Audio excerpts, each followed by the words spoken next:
لوگ حضرت حسین رضی اللہ تعالیٰ عنہ کا بہت تذکرہ کرتے،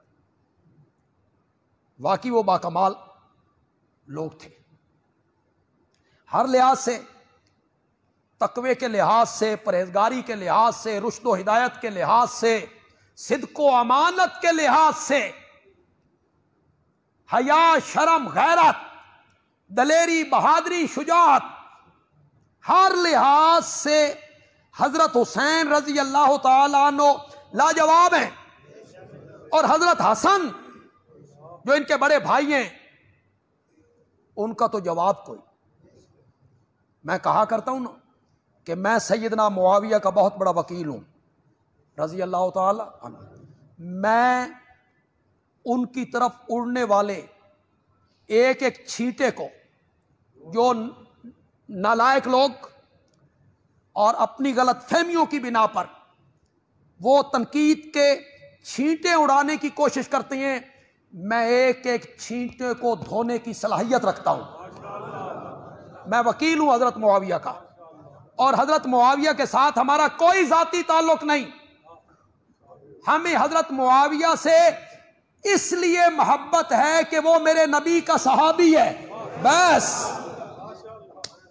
اور صحابی کا دامن داغدار نہیں ہونا چاہیے، نہیں ہونا چاہیے، ورنہ نبوت پہ حرف آ جائے گا۔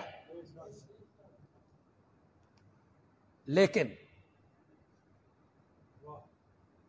وکیل معاویہ ہونے کے باوجود جو حضرت معاویہ اور حضرت حسن کے درمیان صلح ہوئی تھی، اس میں جو کردار حیدر کرار کے بیٹے کا ہے نا، وہ لاجواب کردار، بندہ حیران ہو جاتا ہے۔ کون عہدے چھوڑتا ہے؟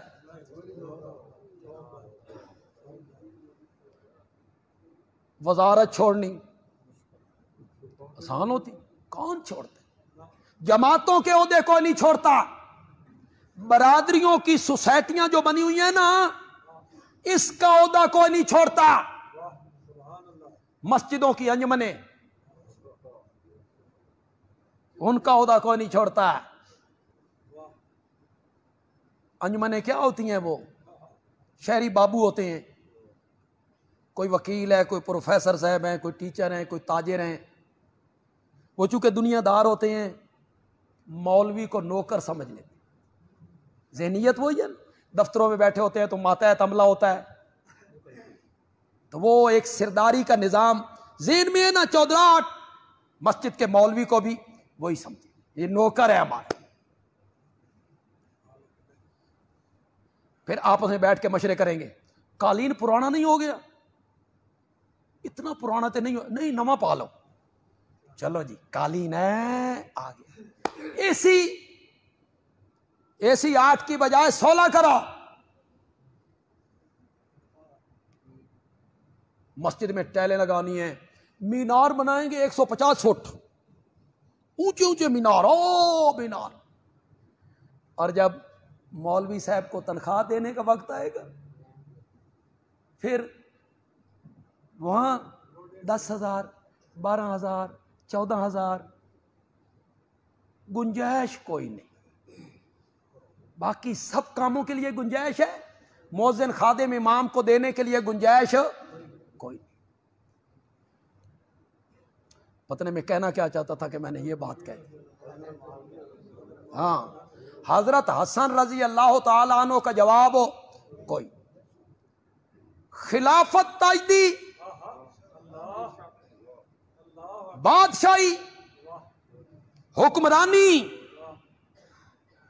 ہینڈ اوور کر دی کہ اگر میرے دستبردار ہونے سے مسلمانوں کے درمیان صلح ہوتی ہے تو نبی کا نواسہ اس کے لیے بھی تیار ہے۔ حضرت حسن کا جواب ہی کوئی۔ یہ جو لوگ کہتے ہیں نا صلح کی،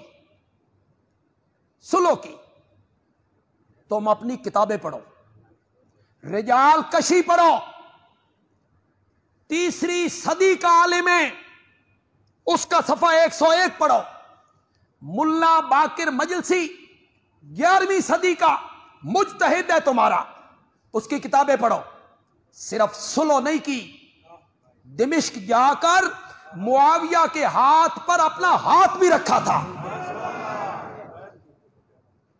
اپنی قوم کو پاگل بناتے رہتے ہو. سلو کی تھی. چلو یار سلو کی تھی تو پھر میری ایک التجا قبول کر لو. تمہارے دوسرے امام حضرت حسن رضی اللہ تعالیٰ عنہ نے جس معاویہ سے سلو کر لی تھی تساں بھی سلو کر لو. چلو بیعت نہ کرو, سلو تے کرو نا. حضرت حسن اس کے بعد لڑے نہیں, حضرت معاویہ کے متعلق کوئی جملہ نہیں کہا. حضرت عبداللہ ابن جعفر حضرت علی کے بھتیجی ہیں, حضرت جعفر طیار کے بیٹی ہیں, حضرت حسین رضی اللہ تعالیٰ عنہ کے چچا زاد بھائی ہیں, بہنوئی بھی ہیں, حضرت زینب کے خامد ہیں. کس کس بات کو جھٹلاتے پھرو گے اور اپنی قوم کو پاگل بناتے رہو گے؟ اٹھاؤ انصاف کی کتابیں. عبداللہ ابن جعفر نے حضرت معاویہ کے کہنے پر اپنے بیٹے کا نام معاویہ رکھا تھا. تم یوں ہی گالیاں نکالتے رہتے. سلو بھی کی, بیعت بھی کی.